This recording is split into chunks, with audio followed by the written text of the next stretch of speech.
Hey everybody, it's a hot Saturday, and I'm here emailing coffee with Joy Brooks, talking with Tina Fornwald. And Tina has a special calling in life. And Tina, tell us a little bit about that.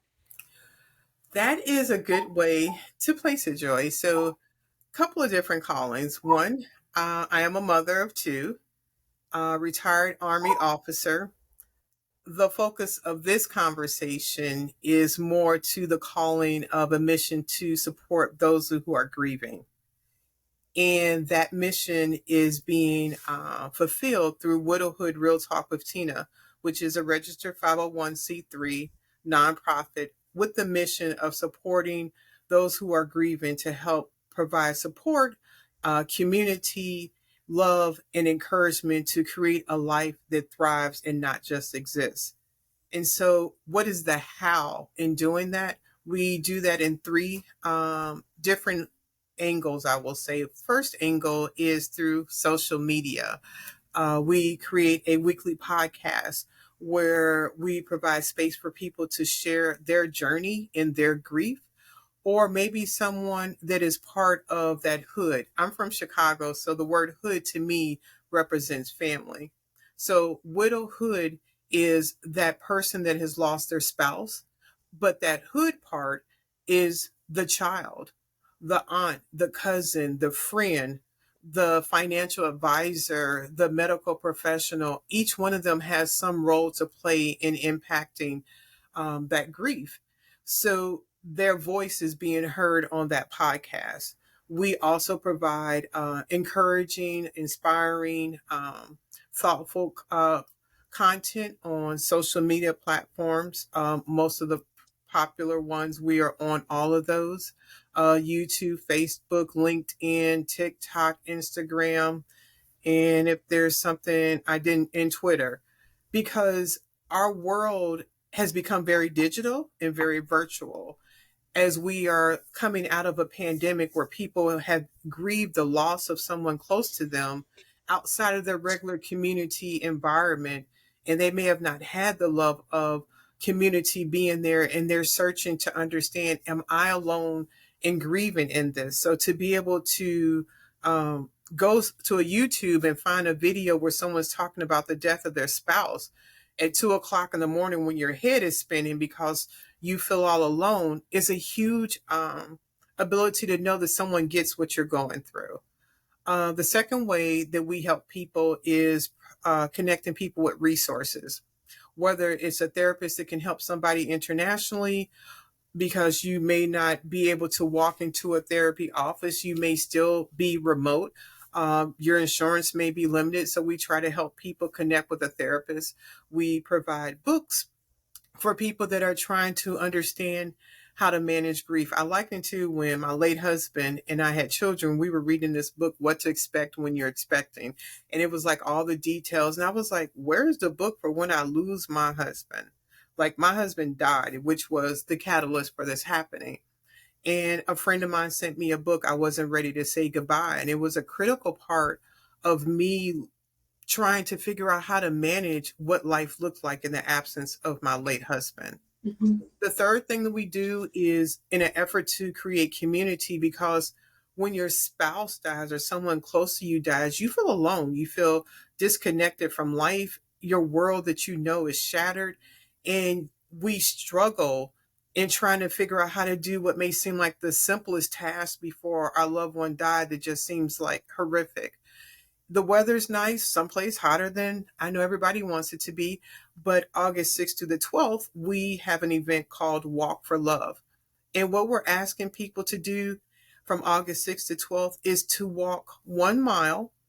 And at the end of that walk, take a picture of your scenery, your shoes, maybe your face, and then accompany that on your favorite social media platform and put hashtag walk for love, hashtag WRTWT. And you say, what good will that do? When I'm in the house because I'm grieving and I feel like I'm alone, and I go for a walk and I see that other people are doing that with me, it lets me know that I'm not alone, even though that head chatter may say that no one cares about you. You went to the funeral, it's over, move on with your life. But to know other people understand how heavy it is, what that depression looks like, to see those hashtags can encourage somebody that has been in their house for weeks or months, maybe years, and has not had the opportunity or the energy to leave their house, to know that people care enough about them will inspire someone to do something. And you know about habits, you do something consecutively, you're likely to do it. So if that person that has been in their house feeling like no one cares and walks every day for 7 days, they may pick that up as a new habit. And grief will impact your body and your health. So now they're creating a way to live that will be healthier for them. In September, we're going to have another event called hashtag Days of Inspiration.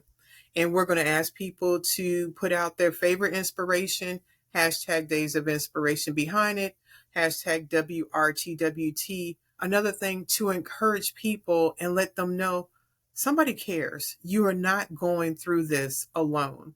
And in October, we're having a webinar on how to deal with grief during the holidays, because the one thing that the holidays can do when you have lost a loved one, it doubles down on that grief like nobody's business. Everybody's happy, everybody's doing that, and you feel like the world has stopped. You feel like nobody cares because everybody's happy. And we have 4 mental health professionals on October 7th, showing us how to manage grief during the holidays, because it's helpful to have those tools as those triggers start, as different things about grief just overwhelms you, and know that what you can do to be able to manage that. And then on top of all of that, we have a private Facebook group where people that are grieving the loss of their spouse connect. And there are sometimes things that you are sharing when you're grieving the loss of your spouse that you don't want the world to know, but you want to have a safe place that people that can understand you.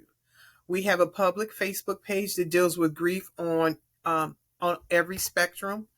We also have a virtual meetup once a month, people that are widows and widowers, to connect and to share. Not a dating situation, not a hookup. It is people that are grieving, just talking about what their grief looks like. And once a month, we are going over a book on grief and speaking about how that impacts us, how that helps us. And that book club is open to anyone that's on Zoom. That's quite a lot. I mean, I'm reminded of a million things as you're talking, right? Um, the one thing that I'm reminded of, it's something that someone said. I was listening to another podcast, and the fellow's name is he's a historian, Yuval Noah Harari, and he was talking about the human condition, and he said there's one thing that unites the human condition, and that's suffering. And he said through suffering we learn happiness. Mm. And I was thinking about that, and I was thinking, the old saying, misery loves company. Humanity is, it's living is tough on every front, and Yes. death is obviously, uh, Awaits us all. yeah. I mean, it is something that we all share in common. We're all going there, Yes. right? So while and also while we're young, we think that it can never happen. So I thought of that, and then there was also another thing that you said about the holidays, and I recently was invited to a wedding. Now I'm a widow, so there's that. So I was recently invited to a wedding, and it's my neighbor and her son, and my husband and I grew up in we were in the neighborhood, and the kids grew up. So it made sense for them to invite me to the wedding. But now it's me without my husband, Harry, and I'm sitting there going, I cannot sit at a table with all of the other couples in the neighborhood, me being the only widow, and then thinking, it would have been nice if Harry had been here, but not being able to say that. So the conversation would be so, I literally cut it with a knife type of a thing. And I um, didn't want to do it because I didn't want to be looking at the chair to the left of me, the chair to the right of me, and thinking that's where Harry would have been sitting. Or the song, that would have been the song that Harry and I would have been dancing. I was like, I spoke with the bride and groom to be, and I was like, I'm very sorry, but I can't come to the wedding without Harry. Mm. And I was honest about it. I was honest about it. I said Harry would have very much liked to have been there, and I just can't do it without him. And that's holidays are one of the hardest things. Um, the hardest things. I get invited to Thanksgiving, and it's not that I think, what do I have to be thankful about? Because I have everything to be thankful about. It's again sitting at the table with everyone knowing that Harry would be with me, but he's dead, and the conversation cutting it with a knife. I think sometimes it's more difficult with people around you than it is for you sometimes at some point because they don't know what to say or do. I would agree with that. And a couple, I want to circle back to one thing you said about the wedding. That bride and groom, you gave them a gift. You gave them a gift as they're saying their vows. You put a picture in their mind of what death do you part looks like. Exactly. And What, that's what I was afraid of. I would be a death to you partner. I would start bawling. but we say those, there are sometimes we say things and we don't think about what that looks like. Mm-hmm. When when my husband Mark died, I was like, I did death do you part. Like I did that. That that is what that looks like. And he died quickly, unexpectedly on a weekend getaway. It wasn't something that I was anticipating happening. And it shook the foundation of who I am. It shattered my world. And to your point of your question, my friends did not know what to say, but what they did do was show up. And so many times I have found in this journey with Widowhood Real Talk with Tina, this organization, that because people don't know what to say, they don't know how to handle the weight of that grief, they disappear.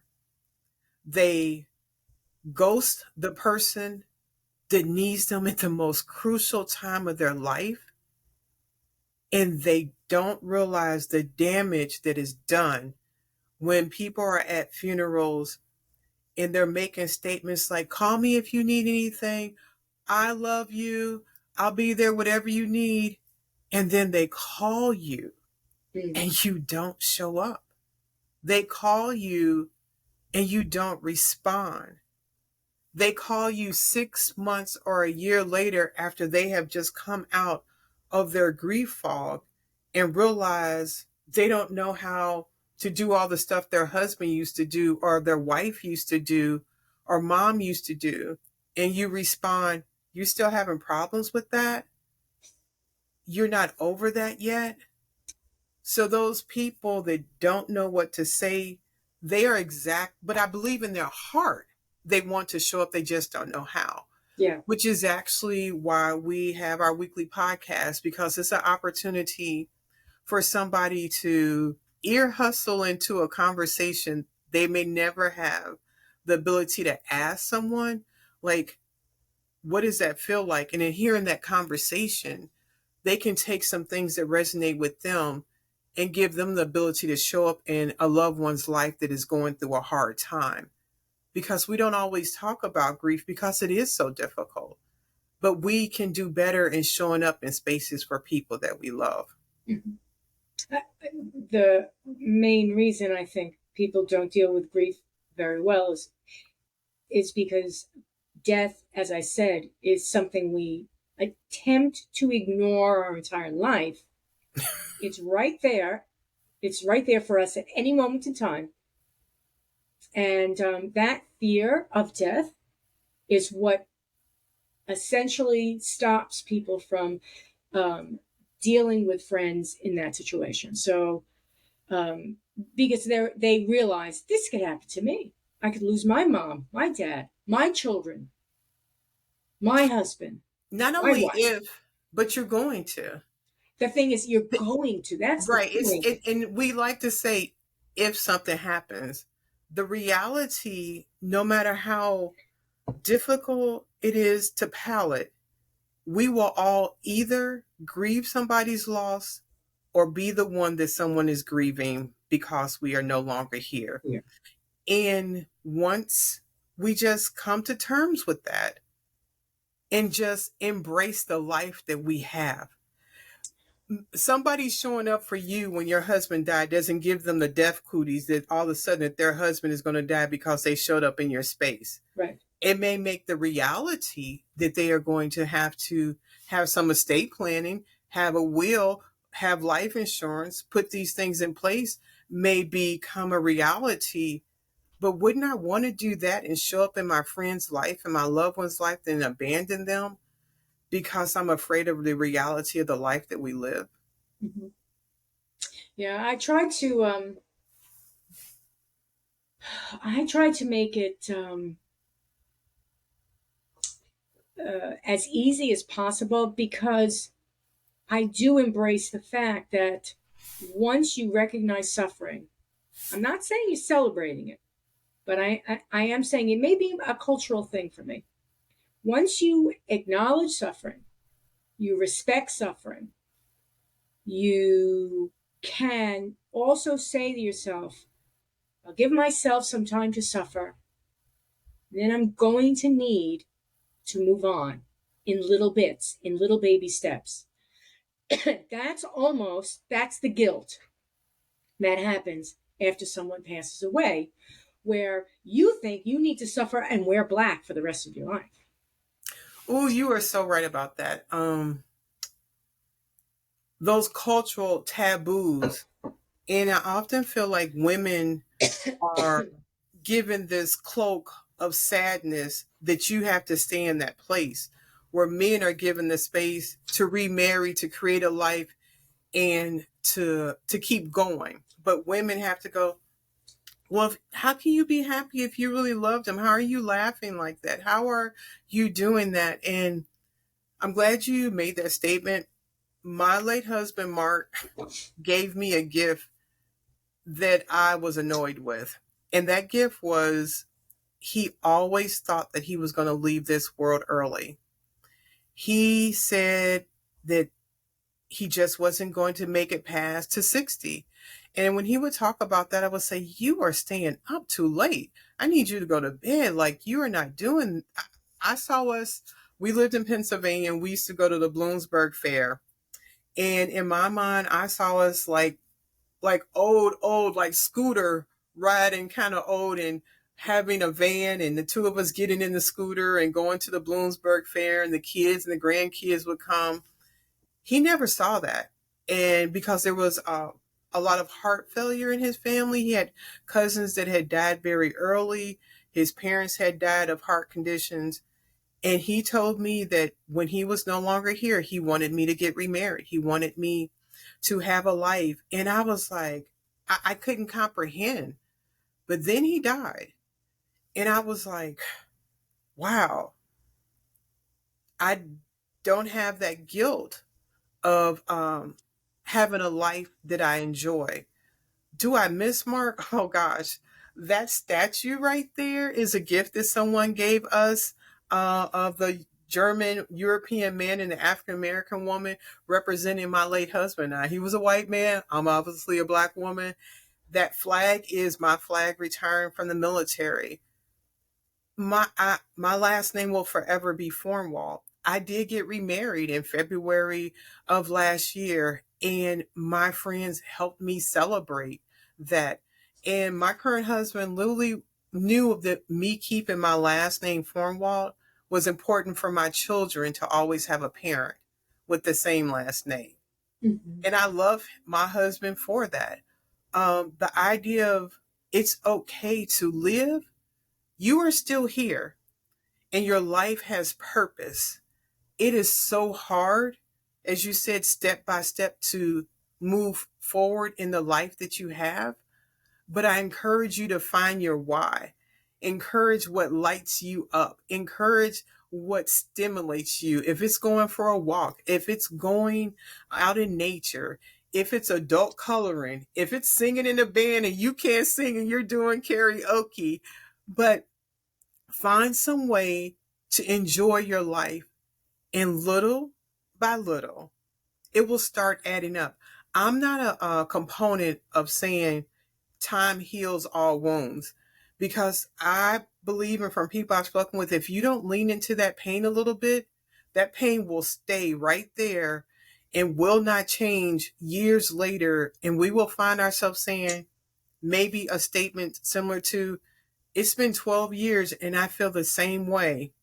People I've spoken with that have gotten a therapist, maybe professionally, or they talked about their grief to everyone, but they let it out and didn't let that pain stay within, their lives look different than people that didn't find a way to lean into the pain. Yeah. It's the grief is the grief is not a bad thing in itself, and it needs to be almost like that flag, you know.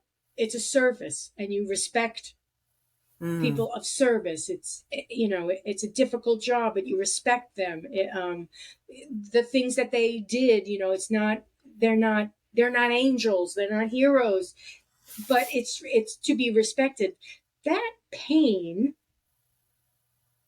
is um has many dimensions. It's pain. It's utter pain. It's suffering. It's pain. It's memories. It's Mm. even a bit of, you know, remembering negative times, not only happy times, but you know.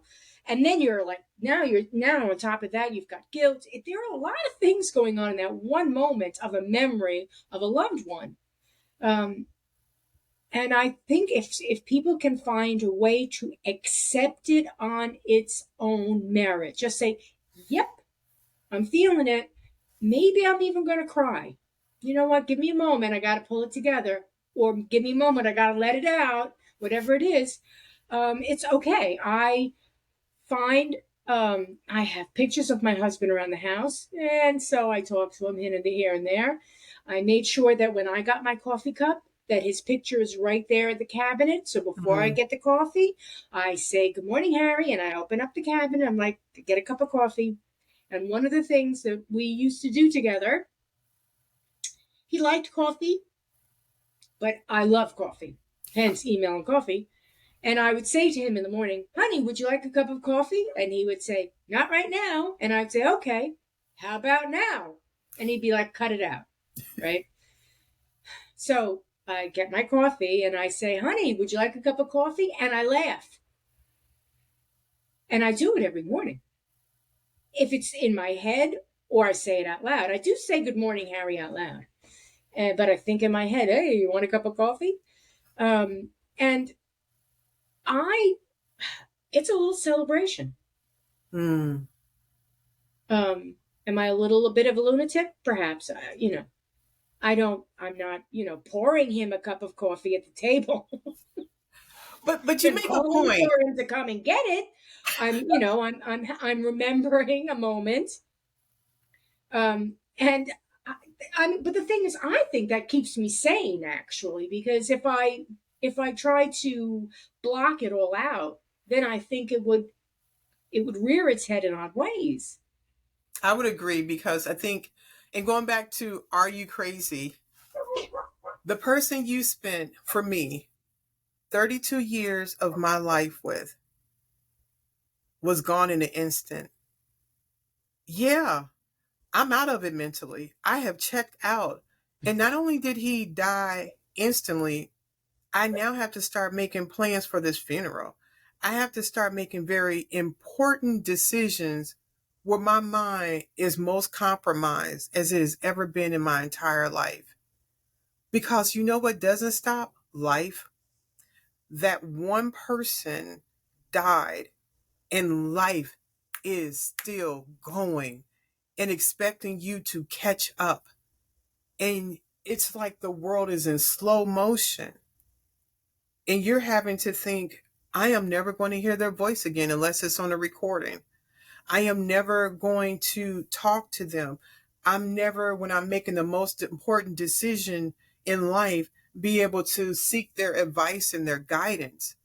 And you want to think that I should go to work in 3 days? I know you did. I was out for 3 months. There was no way I didn't have the mental capacity to show up.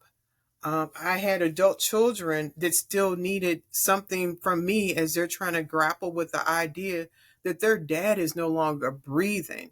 So the idea, am I crazy? Yeah. I would remember my therapist would call it being emotionally distracted.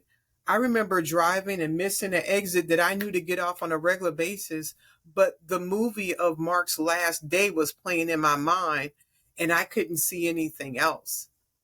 So, yes, and there's also something powerful about saying their name, like to say Harry, because after a while, you start to go like, this life I had, it did exist, right? Like Harry and I did do these things. We enjoyed this, but since they're no longer here and life keeps going, you have to work really hard to keep those memories alive, to say their name, to bring them into the conversation. I remember on the 1 year anniversary of Mark's death, and my brain stopped being so cloudy or foggy that I started asking people, what happened in your world the day Mark died? And they were, because I was just laser focused on what happened to me and my children, but our family and friends, it impacted them too. And they welcomed the idea that I asked that question, and it allowed them to share their Mark story.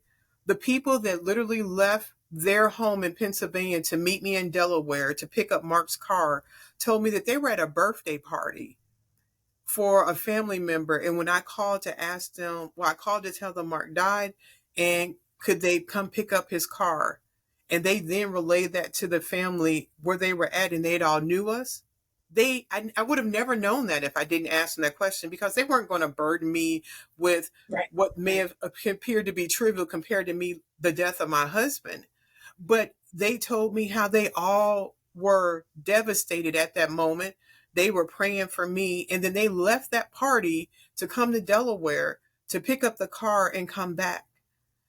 So, yeah, hysterical, crazy, all of that, because it's too much for the mind to just really absorb. And then how do we unpack that, and being able to say Harry's name out loud, to have those stories with friends, and to talk about Mark is very powerful in the respecting of that healing and what that grief looks like, because there is a lot to learn. There were relationships that became closer in the absence of Mark and that grief because I allowed them in to help. Mm. There's a legacy that allows them to continue living. Um, and if there is an afterlife, we could discuss that. But in this real world, the afterlife is their legacy. So the children need to hear the stories. You can't just, like, yesterday we talked about Mark, and tomorrow we're never going to mention his name again. I don't want to ever hear him. They need those. They need those stories. They need to know. Friends need to know. And Yes. sometimes, when friends lose friends in the face of the widow, they feel, oh, how could I, ask her, anything. She's suffering much more than I am, but that's not necessarily even the point. It isn't, because if you talk, then she's not suffering alone. Two Exactly. things that come to mind.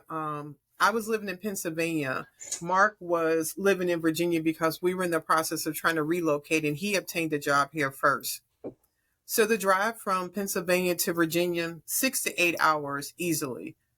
Some of my closest friends said, we will shut down his apartment for you. You don't have to come down.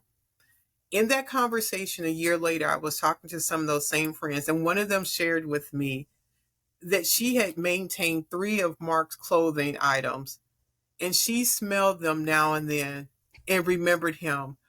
And I was like, I am not doing this by myself. That his memory is ever present. We spent so much time together with these people. And just the gift of them going down and closing his apartment and me not having to be there and do all of that. And even present tense, as my son was making a toast at my wedding, he mentioned his dad. And I thought that that was so appropriate. My son said, when my mom told me that she was going to start dating, I knew that she could never find anybody that could replace my dad because it's not possible. But what my current husband is a good man. And the reality of that for my son to say that, and knowing that the reality of me getting married, like I know Mark has been dead for 6 years, but sometimes it's like every time another thing happens, it's like they are really, really, really dead. Like my mom is getting married, and not because they got a divorce, but because my dad died. That took so much love and support for him to acknowledge his dad's life and who he was, his existence in the absence of his dad, and yet encouraging me to continue to love. And so having that opportunity to be able for him to have the freedom to talk about his dad and to share Mm-hmm. and what that means is so powerful and helpful Mm-hmm. and Mm-hmm. healthy. Yeah, when the old expression that children should never die before their parents, Mm, right? mm, So when marriages are literally broken apart because children pass, yes. it is such a horrible thing, and they it's almost like they never mend. Mm. They never mend, and it is something. Again, it's so taboo. Nobody knows what to say or what to do. And there is a group called Traveling Through Grief that is on Facebook, and it is started by a woman who actually lost her son. And that group is very powerful. They have weekly meetups. They're on break for the summer. I think they resume back in September. But Traveling Through Grief, talking about the idea of losing a child and that immense grief in a different way that is so hard because we don't think that our children should be gone from this world before us, and that grief is so difficult and needing the support in loved ones. And you're right, there are families that can stay together, but it often does destroy because the one thing about grief is that we grieve differently. How you may grieve the loss of Harry is so different than how I may grieve the loss of Mark. But because we're widows and differently, I may not impact you or say you have to show up in your grief the same way. But when you're married and one spouse may grieve openly and for everyone to see, and another spouse is grieving privately or may not even look like they're grieving, can create confliction and conflict and difficulty. I am a strong component of a therapist because you need a safe space to someone to, be your voice translator. My head is saying this, and I think when I'm talking, you're receiving this, but based on your life experience, it's translating to you, and you're hearing a whole different thing. In that marriage and in that life, I think it's so important to have somebody to help each one of you go through that immense loss and just figure out how to work out life because it is shattered. And the hopes and dreams 10, 20, 30, forever years later of what that child was not able to do or accomplish or for you to see and celebrate hits so hard. It is a difficult journey, but it is a journey that can be survived. Yeah, it definitely. We're all going to. Friends are going to die, and parents are going to die, and loved ones. Husbands, wives, children, mothers, fathers. It's inevitable, and it's not something we're taught in school. It It isn't. is something we're taught in religion, but unfortunately, religion and that community is becoming less and less. And so there is no place to learn grief. I don't know. I think it depends on the community you're in, your community of faith. I know we are in a large world where people have different faiths and what they believe. My particular faith is Christianity, and there is an opportunity for faith to show up, not just at that point of the service, not the platitudes that are given sometimes at the funeral, but I would say when everything seems to be normal and everybody's gone back to what life looks like, that's when it starts hitting home the largest for that person that is grieving.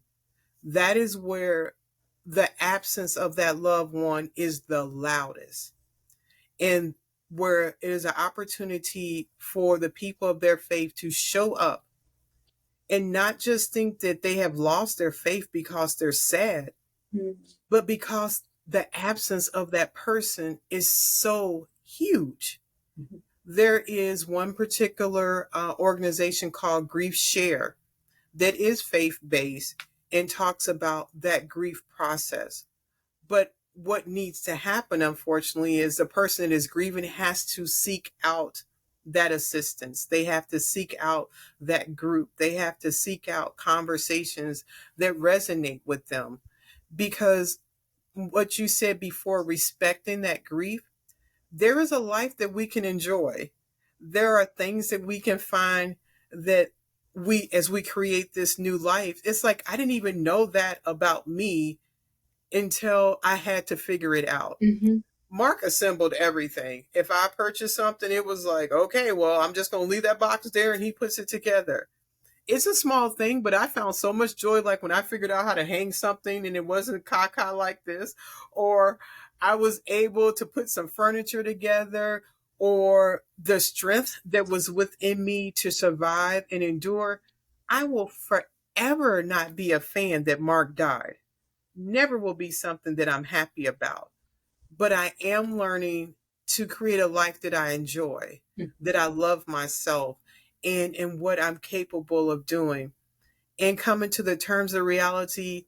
I'm going to enjoy every bit of life that I have and make the most of it, because this is what I have. I can be mad about that he is dead, and I was mad and upset about that. But at some point for me, I had to go, but I'm alive, and I don't want to waste it for me stewing at that place of something I cannot change. But what I can change, I can show up in somebody else's life. I can change by helping somebody else in a place that I'm familiar with because I've lost a spouse, and be in that space with them and love them. I can change that by letting someone else know that they are not alone. I don't know specifically how they feel, because your grief is depicted because who you are as an individual and who your spouse was. But when you and I talk, you don't have to explain some things that somebody else that's never lost a spouse doesn't understand. And for me, that is making purpose out of the pain that I've experienced. And there's a verse in the Bible that talks about supporting people in the way that you were supported. So I am able to comfort people with the same love and support that I receive from my community. Mm-hmm. It is reciprocal. Yes. I mean, it it needs to be said that life is reciprocal, and you will It helps get if it's that way. and you will get warm and fuzzies from it the first time you reciprocate, and you reciprocate without saying I need to reciprocate. You just do the right thing. It's, yeah, It's when like nobody's when watching, what do you do? How do you show up organically, not because you're forced? yeah. Um, Widowhood Real Talk with Tina started because when my husband died, I was trying to connect with every widow and anybody to give me a sliver of how they made this. Like, how do you exist when this happens? And then it morphed into people connecting with me, asking the same question, and realizing I could not talk with every person one on one. But I remember in the very beginning when Mark died, I was up at all sorts of hours of the night, my mind just racing and just trying to figure things out. And my mom, who is 79, has a podcast. And she talks about, it's called Timeless Journey. And she talks about things that she's learned over her life. And I was like, I could do a podcast. We could do, and it morphed into this 501c3 to be able to help people in a space that I'm familiar and accustomed to knowing what it needs to be having help there. So that reciprocal life and that reciprocal pattern of being in a space where people need help is exactly what I'm doing and the board members are doing to help people. And each one of them has lost somebody. There are people in that group, the board members, one person has lost a very dear uncle. Another person has lost parents. Another person has lost everybody in their family. They're the only person remaining. One person has lost their father. Another person has lost somebody close to them. So when I asked them to be a member of the board, they knew what grief looked like up close and personal. So their ability to show up for other people is huge because they know what it's like to receive that love for somebody else to show up for them. Yeah, it's it's difficult to get out of this, to get out of the black hole when it happens. It's very difficult, but one of it's a matter of grace when you do, Mm. um, and you know, amazing grace. Um, it's very important. It really is very important to realize that life is a miracle. Don't Yes. waste it. When it's time to go, it's time to go with grace. Go I. Um, and so you just have to, instead of being in perpetual fear, which, I mean, that's also part of what happens when you lose someone. You're like, what am I going to do? Where am I going to go? How am I going to do this? Am I going to be able to manage the house? How do I get? I don't even know how to get on the parkway. All of these things hit you all at once, and Oh you my gosh. freeze. When you talk about the grace, I remember waking up every day after Mark died for a whole year going, I woke up again. I'm alive. I literally was in shock because the randomness, the likelihood. I remember looking up the statistics of the amount of people that die per day, and to wake up and go, like, I'm here. Like, wow. It became just apparent, like, this is a gift. I need not waste this. You're not wasted, and it's when you're in that much pain, and there are so many people suffering, and like you said, Mm. therapy, it's a good thing. If Journaling too is journaling extremely, is good. yes. If you're able to be honest with yourself, I often say this to my husband. I'm like, listen, when you're going through something, all you really need to do is go into the bathroom, shut the door, look in the mirror, and have an honest conversation with yourself. You don't need to tell anybody else. You can say, yo, you shouldn't have done that, and this is why.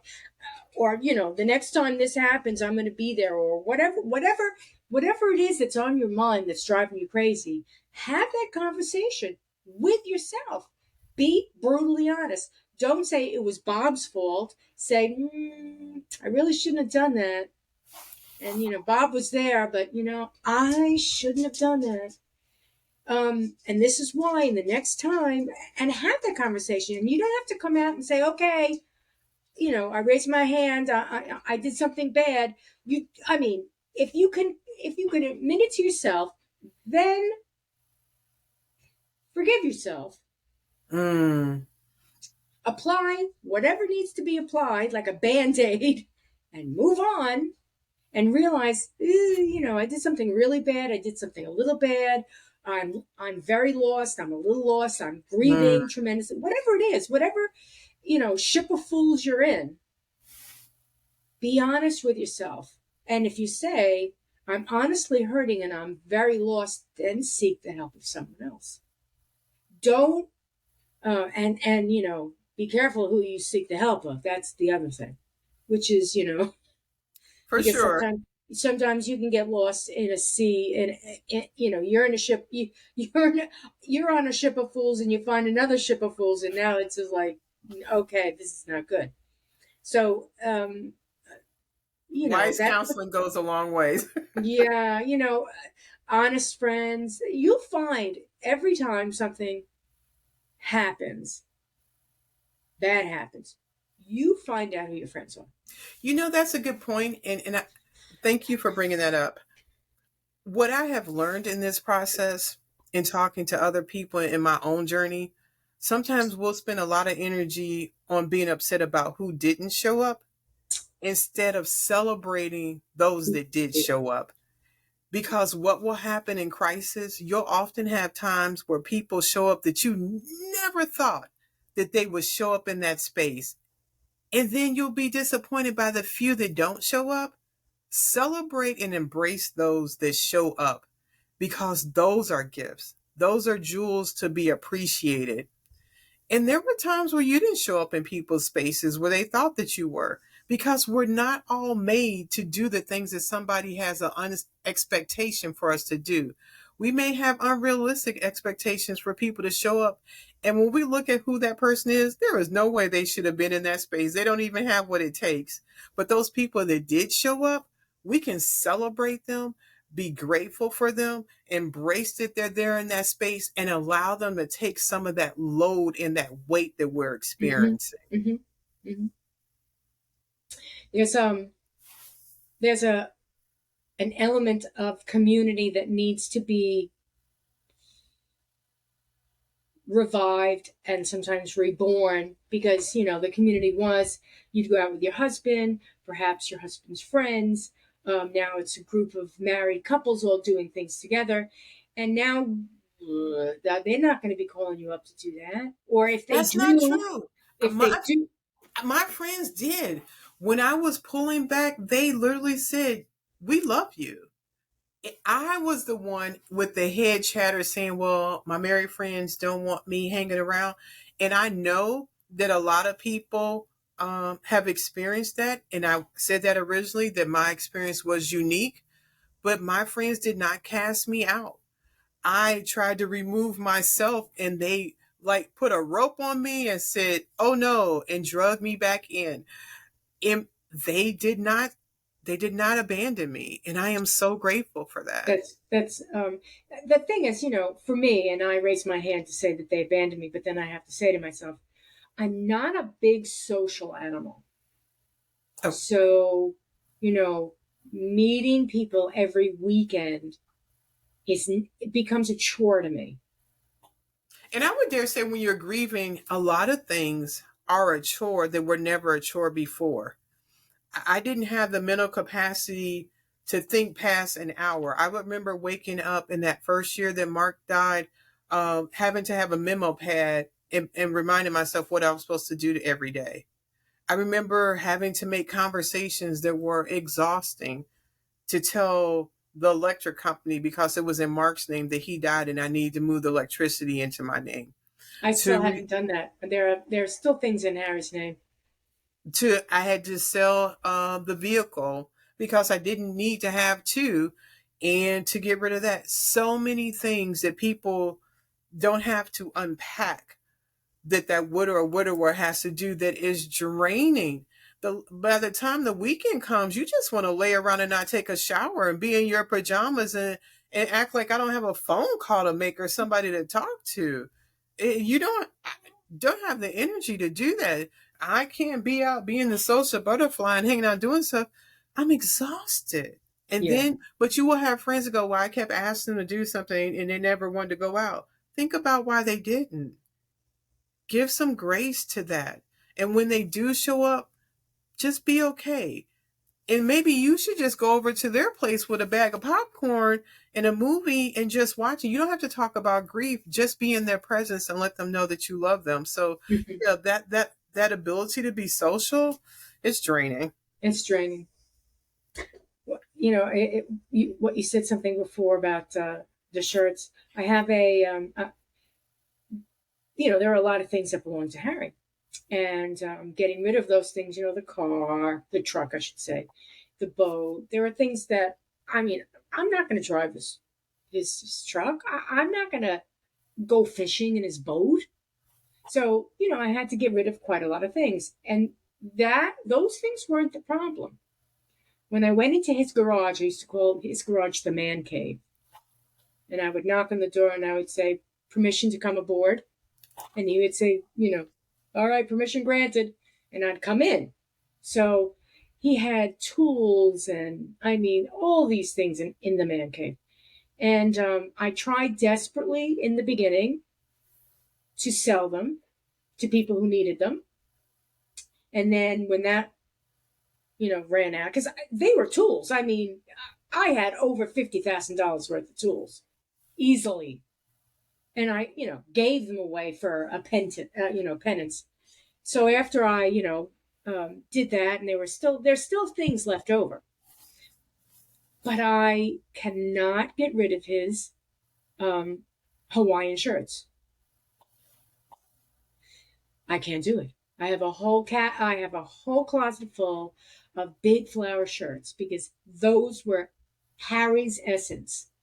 And when you said your friend's smelling them, I will pick them up and smell them. I'm like, damn it, they don't smell anymore. That's They such don't a smell hard thing. anymore. But what does happen on occasion is I will smell his cologne, either in the house or outside. Now he used to allspice. So it's not like, oh well, no one else buys allspice. When I smell it out of the house, I'm like, oh, that's nice. When I smell it in the house, I'm like, oh, that's nice. Like, what's going on with that? And it has happened once or twice. Mark used to wear gray flannel. And I remember it was some weird night. I'm in the bathroom and I opened the top drawer, which was his drawer in the bathroom. And I just saw all of his contents. And in my mind, instantly thought, Mark, you need to come clean out your drawer. And I was like, we are not getting on the crazy bus. You were cleaning that drawer out right now because he is never going to use that drawer again. So my daughter, who was still staying with me, she's like, Mom, what are you doing? Go to bed. Don't worry about it. But I had to deal with it immediately. I got underneath the bottom of the medicine cabinet and his gray flannel was there and I could not throw it away. I threw away the contents, the clippers, all the other stuff, but I had to smell it. I had to smell the aroma that I moved Pennsylvania from Pennsylvania to Virginia. I had that bottle of gray flannel with me and I smelled it so often to just those memories and think I about still that. have the bottle of allspice. When I moved from the place I was renting here in Virginia to the home that I purchased, it was just time. I was done smelling it. And sometimes things will just happen Yes, when it's time. in its space. You know, Right. I And mean, and I got rid of it. But the other thing, Mark and I wore the same size shoe. So some of my boots and most of my winter socks, I'll put those on and think about him keeping me warm. I have safety shoes because we wore the same size shoe that I'm showing up and nobody may know. In fact, this right here, these are our wedding bands that I had reshaped. The oh, one inside is my wedding band and the outer one is Mark's. I can wear this anytime. It looks like a beautiful piece of jewelry, but it also represents love, the continuation of it, and I mhm. can always wear that. And some of those memories just get repurposed. A friend Yes. has a business and she took some of our clothing items and made a quilt out of it. That I have that, and it's like a weighted blanket. There are ways to take those memories and keep them close and to Hmm. be able to embrace them. Hmm. And, you know, uh, You know when it's time. Yes, absolutely. In that timing, you make a good point that people will try to rush you. And I think they try to rush you because they're uncomfortable with the situation. Yes. Same. Some of his clothing items I got. I seized a moment when we were having the funeral. One of his brothers was there, that kind of was the same size, and then a family friend was there. I took all the clothing items that I wasn't ready to part with. I brought them back and I let them go through the closet. They took items, and then when one of my cousins was staying with me, we donated his clothes. But in my timing, that I leveraged the space and energy of other people in the house, because I was afraid once everybody left, I would not have the strength to deal with his clothing. My husband was a journeyman electrician, International Brotherhood of Electrical Workers, so had a lot of those tools. I didn't know what all those tools were, but I got some friends that knew what they were. They came and laid out all the tools. They made a little traveler tool bag for me to use in the house. We had one of those big red Craftmans. They stacked that up with the stuff that they knew I would need. And for their time, I let them have the other tools, or we donated them. My son made a toolbox. My daughter identified what she wanted. But going in that garage and looking at the tools, my mind could see Mark using them, what he was doing, all those different things. And it's amazing how something can seem so trivial when someone's alive. And then when they're no longer here, the memories that are erected in our mind that we recall is beautiful. It's beautiful. It really is. It is beautiful, and I stress that for everyone that they're going through pain, but it's never going to go away. It doesn't heal. It never heals. You will always feel it, but you can turn that. You could turn it into something beautiful. And That that you could beautiful is do. the healing, though, Joy, that I think it Okay. will never go away, but Yes, it never that will go grief away. You'll never forget. transforms into something else. Right. And I think there's a way that it will not be as strikingly painful at that moment. I mean, it may be hard to comprehend, Mhm. but Well, it becomes strikingly beautiful. That's the point. but but Equally beautiful. but when he died, I mean, I remember we were on base. I had to call downstairs because I didn't know how to get to any place. The MPs come up. I'm at the end of the hallway losing my shiggity. I'm calling people. I'm crying. I am freaking out. I cannot believe this is how this 32-year story ends. Devastated. I am amazed to be in a place where I am now. But it was horrific. And it was horrific for a long time. And I want to say that for someone that is right there where it is horrific, you are not alone. That there are people that want to be on that journey with you. And it's okay, because the price of loving someone is grief. Exactly, the price of loving someone. That is the price of loving someone, and it it's worth every penny. Yes, it is. I would, Everything that you if I do, everything knew you I learn. couldn't change anything and Mark was going to die that day, I would have still married him. I would have still spent my life with him. I may have taken off work a little bit more, did, taken some more vacations, Right, but right, I would have loved exactly. that man. Yes. Hmm. So, as we wind up the hour, is there anything that we haven't said? I know you spoke a lot about those events. Anything that you want to remind people of or tell people of that maybe you hadn't told them? I want, thank you for asking that question and thank you for giving me space for that. I want to encourage people that the idea of hearing the word death, they just start running and start screaming, to just enjoy life. Enjoy that one day you may not have this moment. And if there is a friend or a family member that you know that has lost a loved one and you have been afraid to spend time with them because you don't know how to fix it, it's okay, because nobody can fix it. But I encourage you to love on them. Send them a text and say, "Hi, I was thinking about you." You don't have to ask them how they're doing because it's probably miserable and then you really want to know that answer. But just say, hey, send them a card, send them something, show up, and just let them know that they're not alone. I just encourage you to do that because it's so necessary. Um, if you have heard this and you know, I want to be a part of Widowhood Real Talk with Tina, I want to encourage someone. I want to have the opportunity to help somebody heal. We are a 501c3 nonprofit. If you go to our website, widowhoodrealtalkwithtina.org, you can donate right there. And 100% of all our donations go to helping someone. Every board member and myself, we have a full-time job. We are working to take care of our own means. The donations that go to Widowhood will turn into a book to give to someone that is grieving. It will help pay for a podcast that will bring encouragement and support to someone. So you would receive a receipt right away where all tax returns have to be done, and your organization may need to look for a fundraiser, a fund drive, that this is a worthy cause that will help somebody. Widowhood Real Talk with Tina has presence or people viewing our content in 29 different countries.